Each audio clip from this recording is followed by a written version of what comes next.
Bien, pues continuando con nuestros desafíos de la física, vamos a hablar o desafíos de la ciencia, por así decirlo, ¿no? Vamos a hablar de la teoría del caos y vamos a ver por qué esto es un desafío. Bien, primero pensemos cuál es el objeto de la ciencia. El objetivo de la ciencia no es explicar cómo es la naturaleza, ni qué es la naturaleza, ni explicar cuál es la esencia de las cosas. Su objetivo es desarrollar leyes y teorías para encontrar un orden subyacente en ese comportamiento de la naturaleza y entender y predecir sobre todo los fenómenos, de tal manera que luego nosotros seamos capaces de a partir de ahí, bueno, pues hacer ingeniería y construir cosas que nos sirvan para nuestros usos particulares. Pero la ciencia, el objetivo de la ciencia es establezcamos de ahí una ley, un orden que se produce en los procedimientos, en los procesos naturales y que nos permita predecir cómo se va a comportar la naturaleza a futuro. Ese es el objetivo de la ciencia, ¿vale? Y Bohr, y esto la cojo aquí porque nos sirve de introducción para cuando hablemos de la mecánica cuántica, os repito, es un error, dice Bohr, literal, pensar que la tarea de los físicos consiste en descubrir cómo es la naturaleza. Y luego veréis por qué coge esa frase, ¿vale? Porque la mecánica cuántica nos pondrá en una situación tan complicada que la ciencia renuncia a explicar cómo es la naturaleza. La ciencia coge orden, coge leyes y de ahí predice cosas. Ya está, ese es su objetivo. ¿Bien?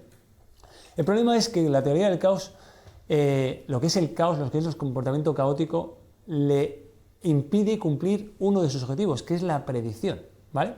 Porque fijaros que nuestro objetivo es predecir, pero la teoría del caos, si bien no produce ningún problema a la hora de entender y de encontrar un orden y encontrar leyes, porque la teoría del caos no tiene problema con eso, pero sí ofrece un problema enorme a la hora de predecir lo que va a hacer la naturaleza a futuro, ¿vale? Ahora vamos a ver por qué. Cojo una frase que de alguna manera resume lo que Ian Malcolm en la película de Parque Jurásico, y sobre todo más interesante que la película, en la novela de Parque Jurásico 1, Ian Malcolm, ahí Michael Crichton incorpora la figura de Ian Malcolm, que es un matemático, y que la verdad que las cosas que dice en la novela son realmente muy interesantes.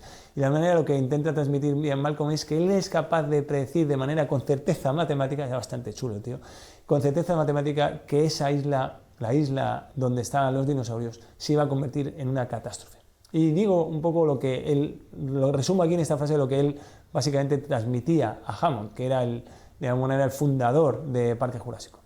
Dice, el control que usted dice que tiene sobre la isla es solo un equilibrio inestable. Es una ilusión el control que usted tiene, es una ficción que tiene en su mente, no tiene en realidad ningún control, es un equilibrio, pero es inestable, porque cualquier leve cambio en las variables del sistema que usted está fabricando iniciará un proceso totalmente impredecible y caótico, ¿vale? Luego vamos a subrayo algunas cosas que luego vamos a ir profundizando en ellas. Una vez iniciado ese proceso será totalmente imposible regresar al equilibrio inicial. Y en cada una de las fases de ese proceso volverá a ser totalmente imposible regresar a la fase anterior. El resultado será una catástrofe. Y esto es una certeza matemática. ¿Bien? Vamos a profundizar en todo esto. ¿Cómo sabía Ian Malcolm que iba a acabar la cosa tan desastrosamente? Bueno, todo parte de Edward Lorenz en el año 1963. Como veis, la teoría del caos no es muy antigua. De 1963, un meteorólogo se da cuenta que había fabricado un modelo matemático que funcionaba con el ordenador. Ya cuando aparecen los ordenadores empiezan a aparecer los modelos computerizados. Y luego vamos a profundizar en ese modelo, ¿vale? Porque es un modelo en realidad sencillo, ¿vale? Y en ese modelo él lo que quería ver era cómo se iba a comportar la atmósfera en un determinado espacio, cómo se iba a comportar en un determinado tiempo, ¿vale? Metía unos inputs de datos, de variables, metió 3,1543 y le salía que una variable de la atmósfera se iba a comportar de esa manera. Pero cuando metía 3,1543, 4, le metía un decimal más, resultaba que el comportamiento era totalmente distinto a futuro. Entonces él revisaba a ver que se había hecho algo mal y efectivamente estaba todo perfecto. Era simplemente que era absolutamente, extremadamente sensible a los datos que yo metía en un inicio. Muy sensible a esos datos, ¿vale? Estábamos hablando de un comportamiento totalmente sensible a los datos iniciales que le metes, ¿vale? Pero claro, ¿qué esperanza puede haber para la ciencia a la hora de intentar predecir el comportamiento de los sistemas caóticos? Pues ninguna, en realidad, porque va a depender de cuánto tiempo quieras predecir, lo vamos a ver ahora, pero no hay ninguna esperanza porque nosotros tenemos una limitación a la hora de calcular cuáles son las condiciones iniciales. Cuando ya no solo hay un problema a la hora de entender cómo va a funcionar el sistema, imaginemos que consigo encontrar las fórmulas exactas de cómo va a funcionar el sistema futuro y que además calculo con el ordenador de tal manera exacta cómo evoluciona el futuro. El problema es que a la hora de captar cuáles son las variables de las condiciones iniciales, siempre voy a tener un mínimo error, nunca voy a conseguir el valor exacto, siempre voy a tener un mínimo error. Y al tener ese mínimo error, ese error en un sistema caótico, me va a dar una solución que es totalmente distinta a la que luego realmente va a hacer la naturaleza.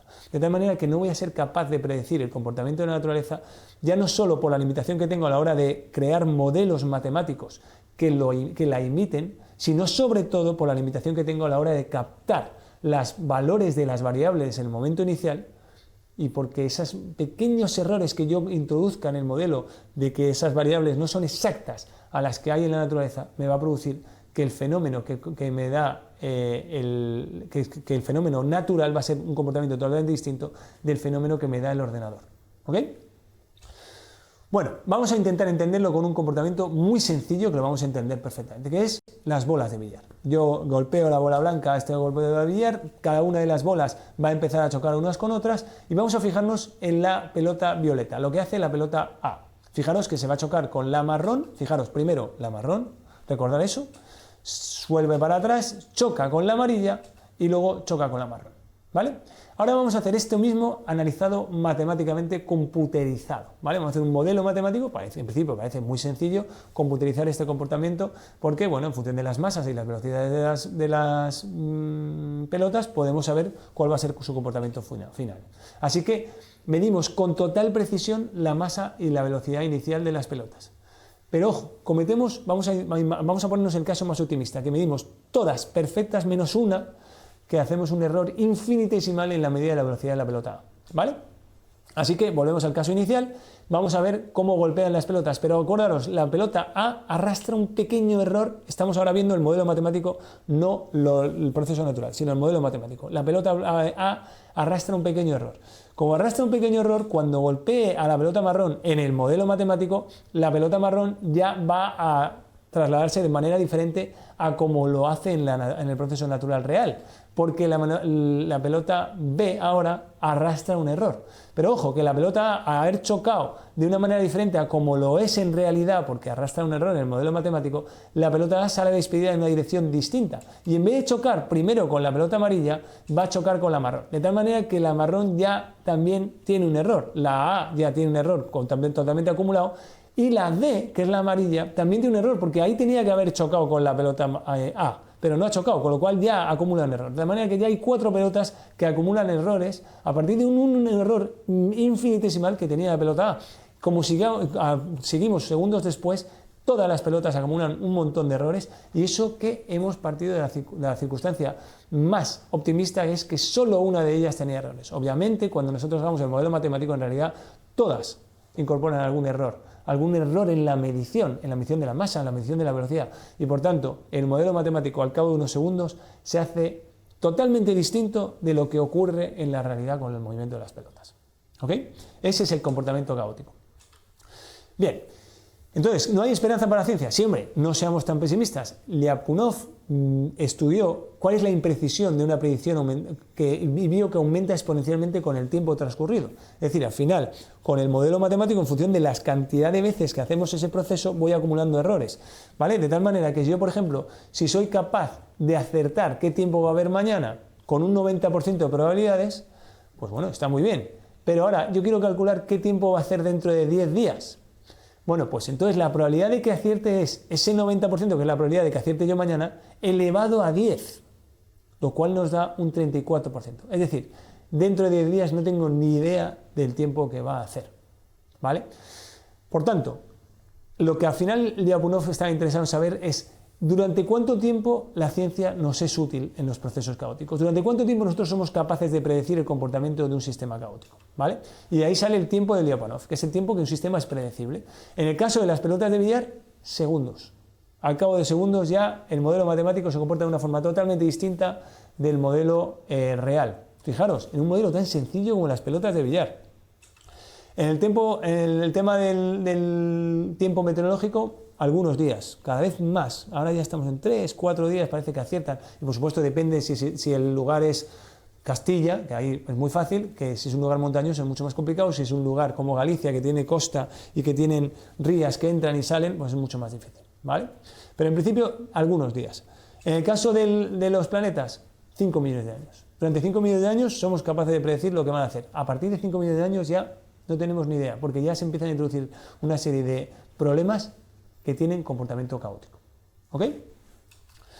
Bueno, pues para entender más cómo funciona la teoría del caos, por acordaros, tenemos que acabar entendiendo lo que nos estaba diciendo Ian Malcolm sobre por qué la isla se iba a convertir en una catástrofe. Bien, pues en los sistemas caóticos se pueden dar retroalimentaciones positivas y negativas. Aquí pongo un ejemplo de una retroalimentación negativa, que es estable. Es decir, yo muevo esa pelota dentro de ese agujero y la pelota va a hacer así, va y ven, hasta que se vuelve a quedar en su punto de equilibrio.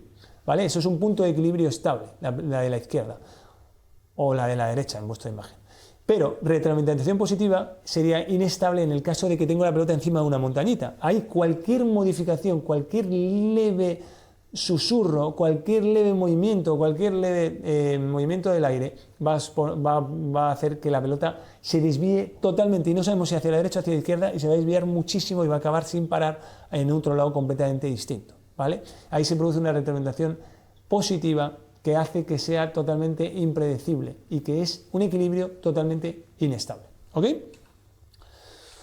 Bueno, pues vamos a intentar entender esto del equilibrio inestable y de la desestabilización a través de los anillos de Saturno. Fijaros, no sé si lo veis en la imagen, pero dentro de lo que es el anillo hay una línea que está sin completar. Es una línea vacía, que no tiene ni hielo, ni rocas, ni nada, pues es de lo que está constituido los anillos de Saturno. Ahí no hay hielos ni rocas, hay un hilito que está sin nada. ¿Por qué en ese hilito no hay nada?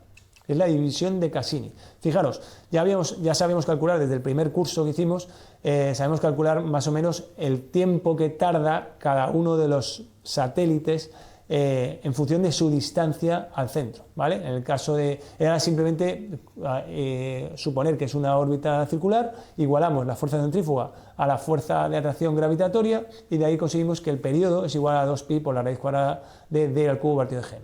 Bien, es decir, un periodo depende del diámetro, ¿ok? Digamos, de la distancia, ¿vale?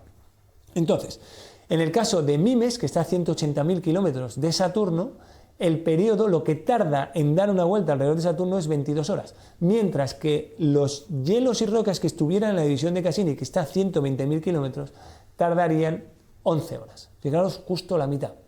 De tal manera que si yo los pongo a girar, y tengo ahí el hielo, y pongo a girar, pasan 11 horas, el hielo ha dado una vuelta y Mimes ha dado solo media vuelta. Cuando pasen otras 11 horas, ya habrán pasado 22, Mimes está otra vez en la misma posición respecto al hielo y le va dando pequeños empujoncitos de atracción de tal manera que saca al final al hielo de esa órbita. Después de muchas vueltas saca el hielo de esa órbita. Ha entrado en resonancia, hay una resonancia armónica de tal manera que el hielo no puede estar, no le permite a Mimes estar en esa división de Cassini. Ahí se produce, digamos, un lugar de inestabilidad, ¿vale?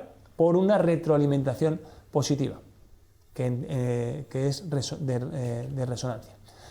Bien, para poder llegar a entender mejor todo esto tenemos que definir el concepto de atractor y el concepto de atractor extraño, que eso también lo menciona Ian Malcolm en la novela y en la película, ¿vale? Fijaros, tenemos un péndulo está cayendo por el punto 1 y ese péndulo en ese momento tiene velocidad máxima, pero cuando llega ahí justo se para, de tal manera que la velocidad es mínima, o es cero, pero la elongación, es decir, la desviación respecto al punto de equilibrio es máxima. Fijaros que debajo he puesto el eje V, que es la velocidad, y el eje X, que es la desviación. En el principio el eje X es 0, porque está en el punto de equilibrio y la velocidad es máxima. En el punto 2, el eje X es desviación máxima, pero velocidad 0. En el punto 3 tenemos velocidad máxima, pero en la otra dirección, es decir, en negativo, y en la desviación 0. Y en el punto 4, desviación máxima hacia la izquierda vuestra y velocidad máxima. Perdona, velocidad 0. Y ahora ya velocidad máxima, ¿vale? Esto es lo que llamamos una figura de Vx, ¿bien? Vale. Si consideramos el rozamiento del aire, lo que va a hacer ese péndulo es al principio ir así, pero poco a poco va a ir perdiendo energía hasta que se queda en el centro. Haría esa figura en los ejes Vx, haría esa figura hasta quedarse en el centro. Pero si le ponemos un sistema de pesas y un sistema mecánico como eran los relojes antiguos, al final tendríamos una estabilidad en un atractor que le llamamos, de tal manera que se queda siempre formando la misma elipse que se corresponde con un determinado periodo, que por eso conseguían que los relojes mantuvieran siempre ese periodo de segundos. ¿Bien? De tal manera que si yo lo pongo en una pequeña desviación, acaba ahí digamos, con una velocidad superior, le doy un toque a una velocidad superior, al final se va a acabar encajando en ese atractor, esa elipse de atractor, y si le doy una velocidad inferior, de nuevo vuelve a encajar en esa elipse de atractor. Hemos creado un sistema de pesas y poleas para que siempre el péndulo se comporte de la misma forma. Eso se llama atractor. ¿Bien? Bueno, vamos a ver lo que es un atractor extraño. Y aquí volvemos a Edward Lorenz, al meteorólogo que descubrió la teoría del caos. Y lo hizo con un ejemplo muy sencillo, ¿vale? Imaginaros una atmósfera en un jardín que tiene una longitud determinada y que tiene una altura determinada de la atmósfera y ya está, no le damos ancho al jardín, simplemente una longitud y una altura, ¿vale? Y ahí el sol está calentando el suelo, ¿vale? De tal manera que la temperatura del suelo está más alta que la temperatura arriba. Y esto es muy habitual en el comportamiento atmosférico, es decir, la temperatura del aire que está en contacto con el suelo tiene una temperatura más alta que la temperatura que tenemos arriba del todo. De tal manera que se produce un gradiente de temperatura. Pero claro, como el aire caliente pesa menos, tiende a subir, ¿vale? Y entonces ahí se produce lo que llamamos el fenómeno de convección, ¿vale? Y él lo que quería era estudiar cómo se comportaba ese fenómeno de convección, y lo hacía con esos nuevos ordenadores que empezaban a salir y hacía cálculos matemáticos por método de elementos finitos para poder conseguir saber cómo iba a comportarse la atmósfera, ¿vale? Entonces, definió tres variables. Una X era la velocidad de convección, la velocidad que giraba el aire en esa celda de convección. Y era la diferencia de temperatura, o sea, el gradiente de temperatura entre T1 y T2. Y Z era la forma del gradiente, porque esa forma no tenía por qué ser rectangular, podía modificarse por el efecto de los movimientos del aire, de tal manera que la temperatura, el aire caliente sube, el aire frío baja, etc. Y se produce ahí un gradiente que no es lineal, sino que es deformado. Bien, pues en función de esas tres variables, él, como meteorólogo y analizando las condiciones físicas, podía ponerlas unas en función de las otras, de acuerdo a las derivadas, de acuerdo a cómo evolucionaban en el tiempo. Bien, incorporaba tres variables que dependían del fluido y de la geometría del modelo, de la longitud, de la altura, etc. Y con eso lo que era capaz de calcular los puntos de equilibrio. Y era fácil, simplemente era considerar que la derivada es cero, de x, de y, de z, y si la derivada es cero, entonces estamos en un punto de equilibrio, ya no se modifica nunca. Siempre estamos con x igual a tal, y igual a tal, z igual a tal, a lo largo de todo el tiempo, porque hemos considerado que la derivada es cero, y si la derivada es cero, es estable, está en equilibrio. Pero puede ser equilibrio estable o equilibrio inestable. En realidad, los tres puntos de equilibrio que vamos a sacar de aquí, de esta ecuación, que tenemos esos tres puntos de equilibrio que indico, el punto de equilibrio 1 sería 0, 0, 0, que corresponde con simplemente que tenemos un gradiente nulo, el punto de equilibrio 2 y el punto de equilibrio 3. Bien, este es un ejemplo del punto de equilibrio 1. El problema es que son equilibrios inestables. Cualquier modificación, cualquier pequeño movimiento de una mariposa, cualquiera lo va a modificar todo y va a poner el ventilador en marcha. Bien, porque se produce retroalimentación positiva, es un equilibrio inestable, ¿vale? Y se inicia un proceso interminable. Ahora vamos a explicar qué quiere decir eso del proceso interminable y por qué es importante. Bueno, fijaros, ahora vamos a colocar el eje X, el eje Y y el eje Z en los ejes de tres dimensiones y dibujamos ahí los dos puntos de equilibrio. Ignoramos el punto 0, 0, 0, que no es interesante. Tenemos dos puntos de equilibrio en el que en ese punto de equilibrio se va a mantener la misma velocidad todo el rato, el mismo gradiente todo el rato y así eternamente. Pero el problema es que son puntos de equilibrio inestables, ¿vale? ¿Qué pasa si nosotros empezamos el proceso en el punto de equilibrio, pero una ligera modificación respecto a ese punto de equilibrio? Es decir, empezamos aquí, se produce una leve modificación, para que veáis que es inestable. Bueno, pues si empezamos ahí, lo que va a hacer la atmósfera va a ir siguiendo las variables X y Z, modificándolas continuamente y va a hacer esta curva. Fijaros, se producen dos atractores, le llamaron extraños, dos atractores extraños alrededor de los dos puntos de equilibrio, de tal manera que nunca llegan a alcanzar el punto de equilibrio, pero sobre todo lo que se produce en esta curva, es una curva en tres dimensiones, tenéis que imaginar en tres dimensiones, es que esta curva no se corta consigo misma nunca. ¿Y eso qué supone?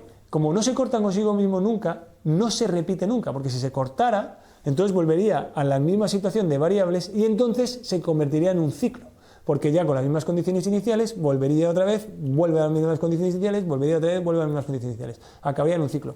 Esto es eterno, nunca se repite, nunca se corta y sin embargo está acotado en el espacio, no se va de madre. Tenemos una superficie, una especie de ovillo que se va girando, va girando, va girando y no termina nunca, se va metiendo entre las diferentes cuerdas, entre diferentes todos y no termina nunca y tiene siempre esa misma forma, tiene forma de fractal que se repite continuamente. Es una gráfica infinita que se mantiene siempre en un entorno acotado. ¿Y eso qué importancia tiene? Ahora vamos a ver. Jamás se volverá a la situación inicial. Coges cualquier momento de ahí, de esa historia de la atmósfera, coges cualquier momento y nunca volveremos a esa situación. Siempre iremos evolucionando, evolucionando, evolucionando y nunca volveremos a la situación anterior, a ninguna de las situaciones anteriores, ni al inicio ni a ninguna de las situaciones del pasado. ¿Vale? Y ahora imaginemos que nos iniciamos el punto muy lejos del punto de equilibrio. Bueno, pues si elegimos el punto muy lejos del punto de equilibrio, al final se acerca a los puntos de equilibrio pero sin alcanzarlos nunca. Trata de acercarse, los ronda, gira alrededor de ellos, pero nunca llega a tocarlos. ¿Vale? Y aquí esto es lo importante, de lo que es un sistema caótico. Fijaros, yo empiezo en el punto P sub 0 que he dibujado en el gráfico, hago 5.000 evoluciones del método numérico, 5.000 pasos, ¿vale? Imaginaos 5.000 segundos, y acabo en el punto P5000, ¿vale? Que en este caso en la tabla de arriba sería paso de P sub 0, 1, 1, 1 a P sub 5000, que sería 8,340, 13,906, 17,036.